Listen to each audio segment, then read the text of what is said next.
second hour of today's program.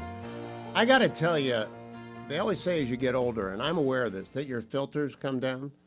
Secretary of State Hillary Clinton, former Secretary of State Hillary Clinton, was on the Morning Joe show this week, and Big Ben podcast, Ben Domenech podcast, featured her. Ben joins me. Ben, good Friday to you. Were you as shocked by Secretary Clinton as I was? I was. Obviously, I thought it was something worth noting on for a number of different reasons. But particularly, can I just say, I mean, I think you could you could pull at a lot of threads from what she had to say. Well, let's play it so people can hear it, and then I'm going to give you the floor, and then we'll get to the news of the week. But here's Secretary Clinton earlier this week on Morning Joe, cut number 2. We haven't gotten to the more perfect union, and we fought a civil war over part of it. Mm-hmm. And people have been protesting, for hundreds of years that, things were not as they should be, given our ideals and how we should be moving toward them. So I think that's what makes us so special as a country.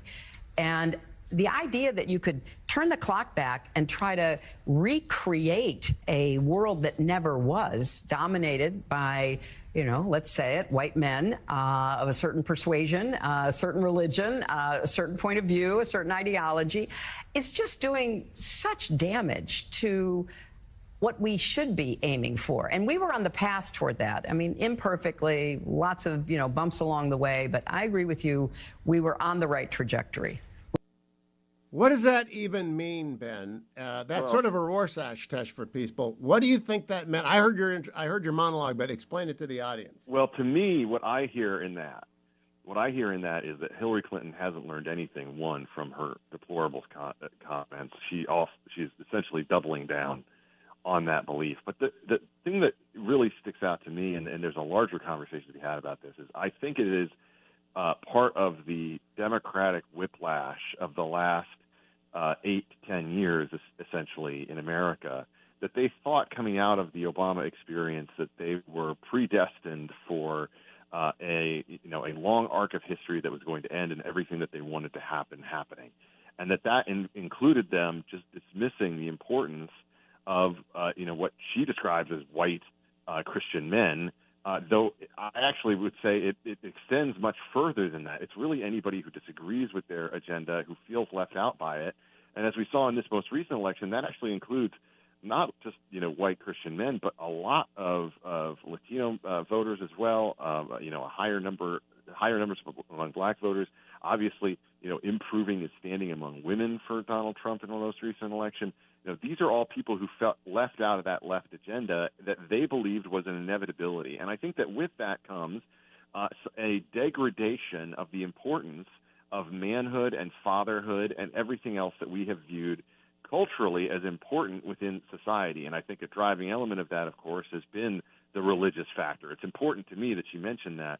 And, one of the things that I think, have experienced coming out of this most recent horrible tragedy involving Charlie Kirk is a recognition that there is a movement back toward faith that is very real and measurable. There's a movement back toward the value of family formation that is detectable among younger Americans, and particularly young men. Those are good things that we should celebrate and hail. And instead, Hillary Clinton is out there saying, well, we were on this march toward this wonderful leftist utopia that was going to make the future female and get rid of all these white Christian men. But we've hit some bumps in the road, and now they're trying to turn the clock back.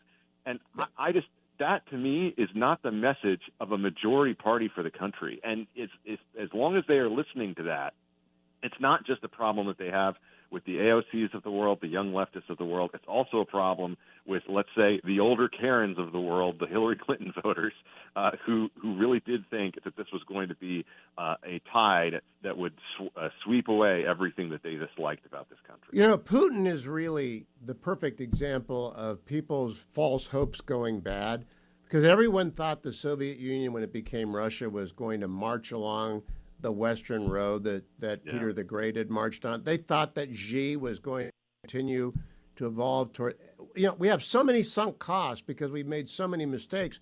Here are two big ones. Obama was wrong about everything, including Israel and Iran and Obamacare, and Joe Biden was out of it about everything, and we didn't want an open border. And people have got to learn from their mistakes. I know They're not learning. exactly what people got wrong in my political career and what I've got wrong. And the key concept about sunk costs is stop repeating the stupid mistakes and walk away from your losses. She doesn't want to ever let go. No, she just keeps digging. And to me, I just think to have her emerge at this juncture, by the way, next week she's going to be, in Virginia. We're about a week out from it, I guess, a week from Monday, in Virginia with Bill Clinton campaigning for Abigail Sandberger for governor. And it's the same type of message that we hear there.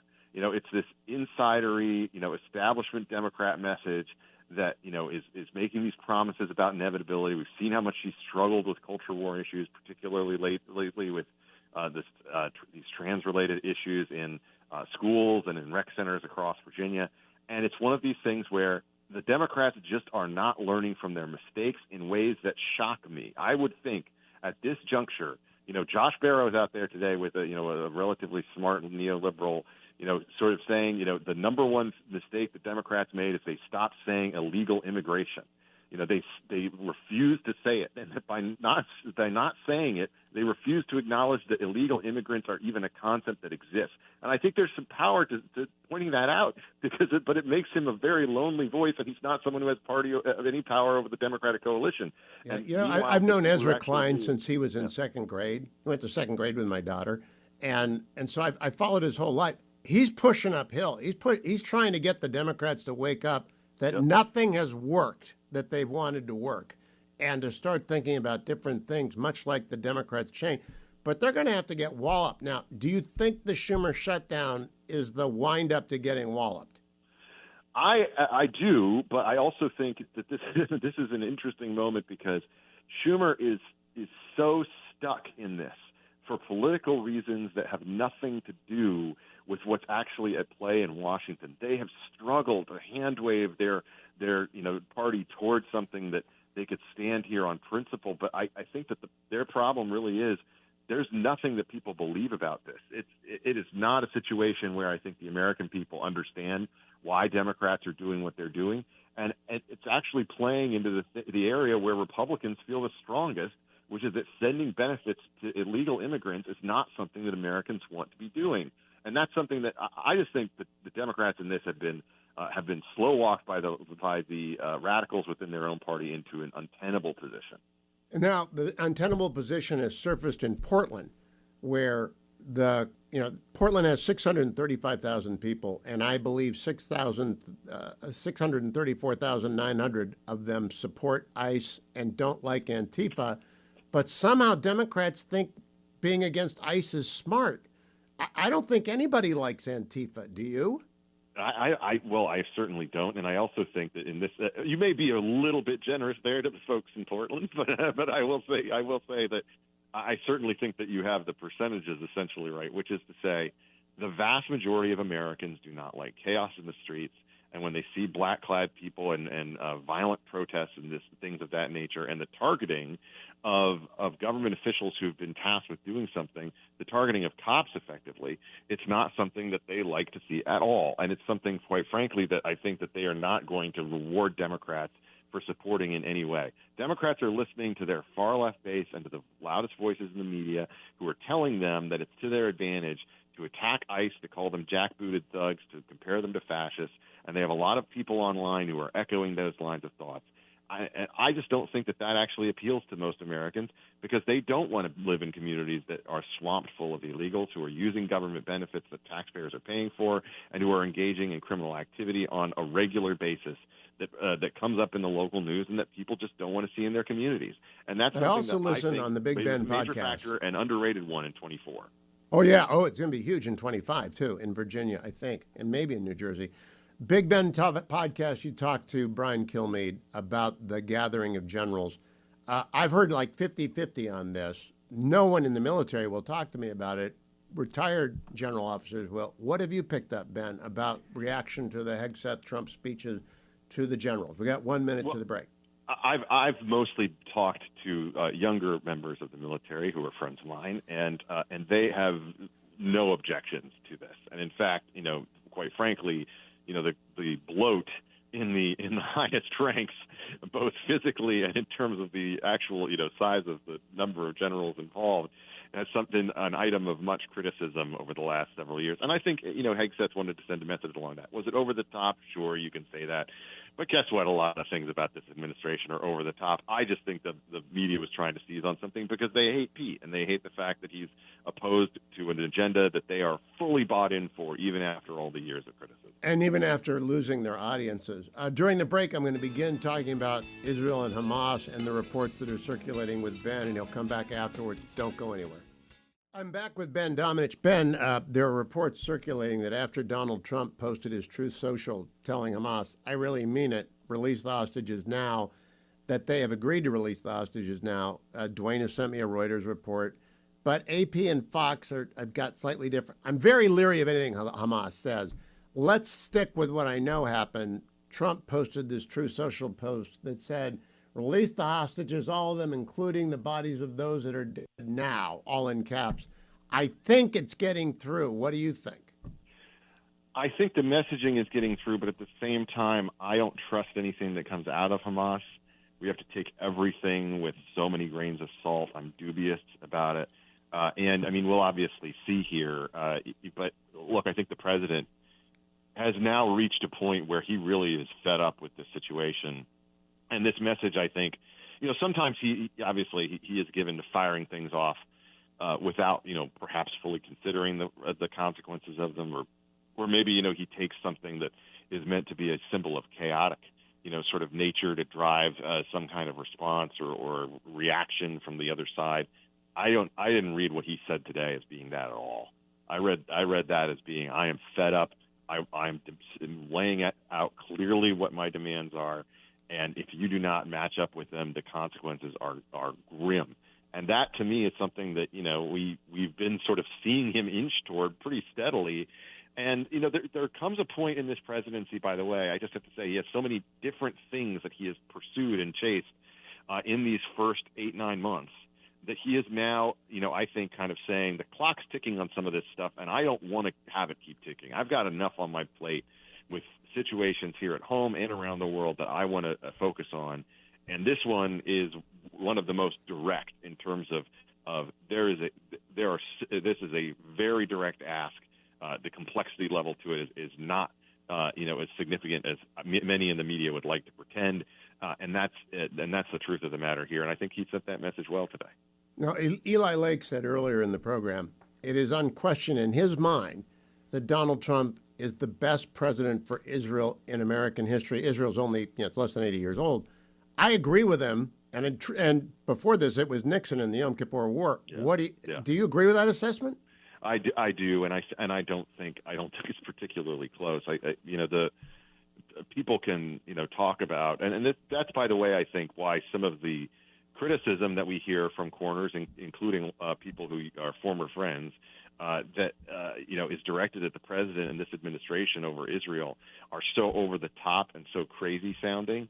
It's because of a desperation, I think, in the sense that they thought that they could perhaps create some type of window that they've never been able to create because the president understands the situation and he's always, put the importance of Israel front and center because he understands how significant it is. And that's something that I think, is deeply held by the president. We often talk about how, he's held to certain views when it came to, tariffs, when it came to the border and immigration over the course of his pre-political career. Well, I would add Israel to that list. I think that he has consistently been, someone who was willing to stand up in ways on the Israel question that other presidents have been reluctant to, perhaps in the past. And he has. I agree, but we got to come back on the network. Stand by. I'll be right back. Welcome back, America. I'm Hugh Hewitt. Ben Domenech is held over with me. Hear everything that you missed on the Big Weekend pod, which we'll post tonight. Ben, this is a big question to go out with. I want to give you 4 or 5 minutes to talk about it. JD Vance was stunning this week at the White House podium, and I keep comparing him to the AC-130 Snoopy, that gunship that just destroyed the Taliban. He rained lead down on talking points of the Democrat and those poor reporters, that lefty reporter who asked him, wasn't it mean to do the sombrero meme? It was funny. He was dominating. Is he the heir apparent, or is it Rubio, or who? Donald Trump runs the party, but where's the party going? I think that this is what you try to detect at this point is kind of, what are the different lanes and where are people, currently best advantaged, and recognizing that it's early, things can change. And, the way that a vice president looks perhaps at the beginning of a term versus the end is not necessarily the same. But one thing that I think is becoming absolutely clear is that when Donald Trump picked JD Vance to be, the person that he had alongside him for this second go-round, he picked someone who was more than just a choice based on, quote-unquote celebrity appeal because of the success of his book, someone who had been previously a critic of the president, including, people forget often, even as president, he was a critic. And that's somebody who came around to him, and he found the advantage in him, I think, of having someone who understands the political fray and the issues to a degree that is well beyond the level of political experience he had previously had, which I think is really insightful on the part of the president because, you don't always see that. You don't see someone who hasn't served in, for a length of time in office in various capacities or in prior administrations and key roles as necessarily being able to grasp the issues, to understand the dynamics at play, and to make a strong case for them. And I think that the vice president has proven not just his capacity for doing that, but also, I think, an inventiveness and a sense of humor in approaching it. Bingo. That is really at ease, and I think that comes with a certain degree of natural talent that you like to see.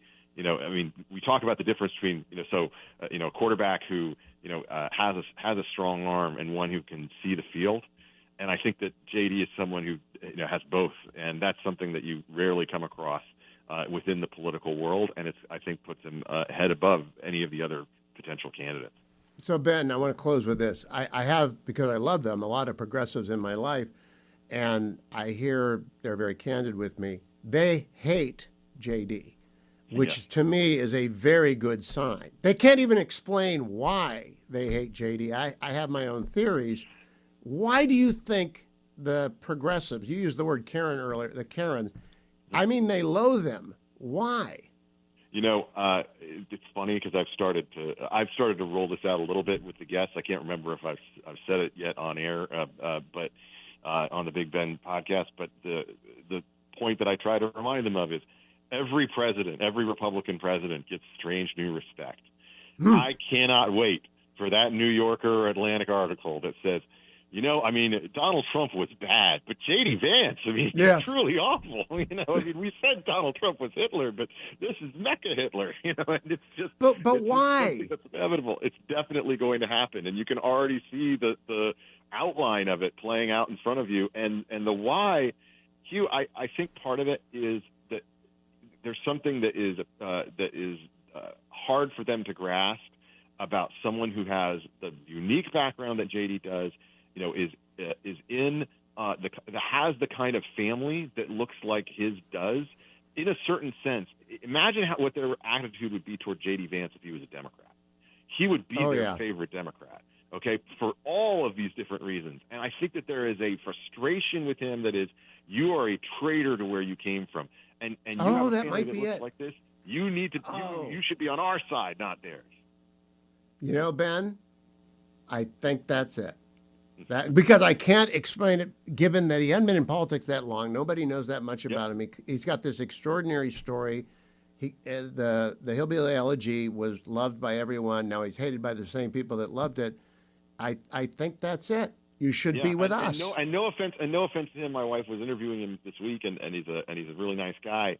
But I think that they didn't hate Mike Pence this way. Oh no! Because they kind of want Republicans to look like Mike Pence. They don't want it to be this, this is someone who, culturally he goes this opposite direction of us. How can he possibly be that way? We're supposed to be the ones getting Netflix stories made about, our past, their past, of our politicians, and they don't have anything like that. It infuriates them. And you ought to run with that, Ben. I'm going to give you a week's head start, or I'm going to steal that and write it up. But that is really good. Ben Domenech, thank you. Follow Ben on X at @BDomenech. Go listen to Big Ben podcast. He's, of course, editor-at-large at The Spectator as well. Fox News.